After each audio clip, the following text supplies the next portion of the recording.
पावन चरित्र नरसिंह मेहता जी के चरित्र में एक चरित्र है हुंडी वाली कथा। एक बार ऐसा हुआ कि श्री वृंदावन से कई संत द्वारिका जा रहे थे और नरसिंह मेहता जी का जो गांव था जुन्नागढ़ उस रास्ते में पड़ता था। गांव के कुछ इनसे जलने वाले लोग जो दुष्ट थे इनको बहुत परेशान करते थे। तो कुछ संत जब वृंदावन से जा रहे थे, महात्मा लोग जा रहे थे द्वारिका, तो नरसिंह मेहता के गांव के पास एक चौक था, वहाँ कुछ लोग खड़े थे। उनसे पूछे कि भैया द्वारिका की तरफ जाने में आगे में जंगल है क्या? तो हाँ बिल्कुल जंगल है, और जंगल ही नहीं है, रास्ते में लूटपाट होता है। अरे तो ऐसा है तो फिर हम लोग क्या करें?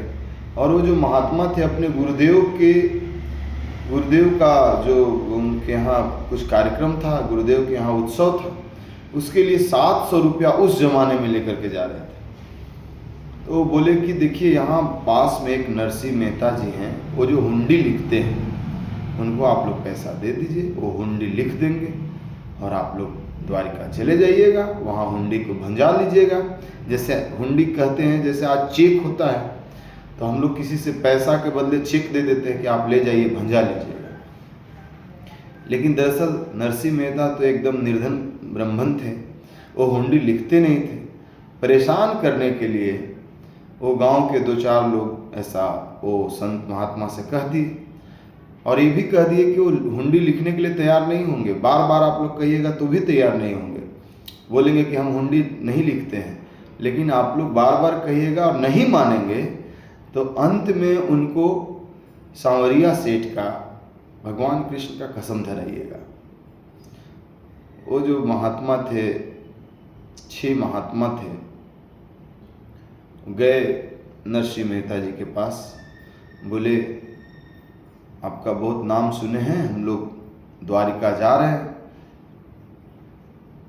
हम लोग के पास 700 रुपया है और आगे घनघोर जंगल है जहाँ लूटपाट होता है, आप हुंडी लिखते हैं, हुंडी लिख दीजिए। नरसिंह मेहता जी तो हुंडी का नाम भी जीवन में नहीं सुने। बोले भैया हम निर्धन ब्राह्मण हैं, हम हुंडी काहे को लिखें, हम तो हुंडी का नाम भी नहीं जानते, हुंडी क्या होता है। अरे आप ऐसे ही बोल रहे हैं, आप तो लिखते हैं। उनके पीछे पड़ गए। फिर भी जब नरसिंह मेहता जी हुंडी लिखने को राजी नहीं हुए तो शामल सेठ की, सांवरिया सेठ का कसम उनको धराया गया।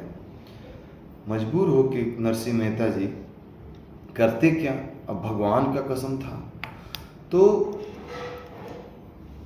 हुंडी लिखे। और हुंडी लिखने के बाद भी बोले कि पैसा आप लोग ले जाइए, हम हुंडी लिख देते हैं। लेकिन वो लोग बोले कि नहीं नहीं, आप 700 रुपया रखिए, 700 का हुंडी लिख के दीजिए।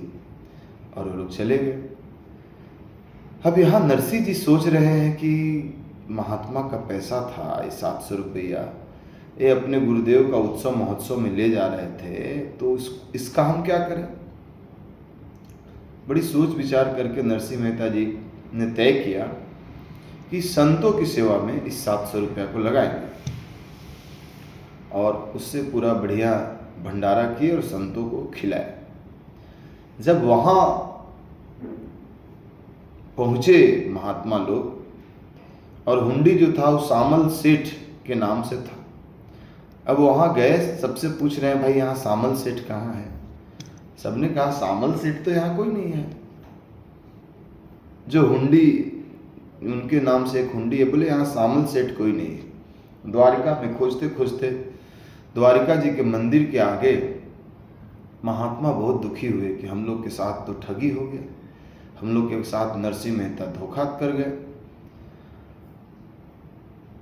किसी ने कहा कि अरे भैया इसमें उनका क्या गलती है, उनका क्या दोष है, हम लोग की गलती है, वो तो हुंडी लिख ही नहीं रहे थे, हम लोग उनसे जबरदस्ती किए। महात्मा बहुत दुखी हुए, रोने लगे। भगवान कृष्ण को रहा नहीं गया। सांवरिया सेठ का रूप बना करके भगवान आए। बोले भैया आप लोग वृंदावन से आए हैं क्या?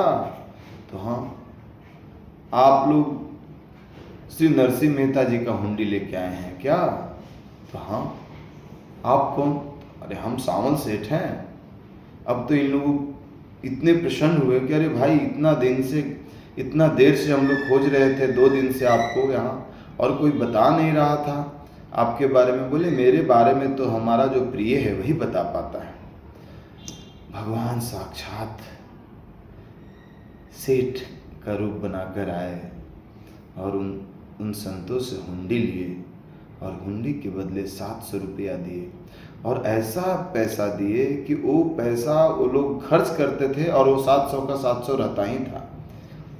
साथियों, ऐसे पावन चरित्र नरसिंह मेहता जी का, भगवान से जो अतिशय प्रेम करता है उसके लिए भगवान क्या क्या नहीं करते हैं। इस कलयुग में गुजरात के भूमि पर अवतरित हुए नरसिंह मेहता जी के लिए 52 बार भगवान उनके सहायता के लिए स्वयं आए धरती पर।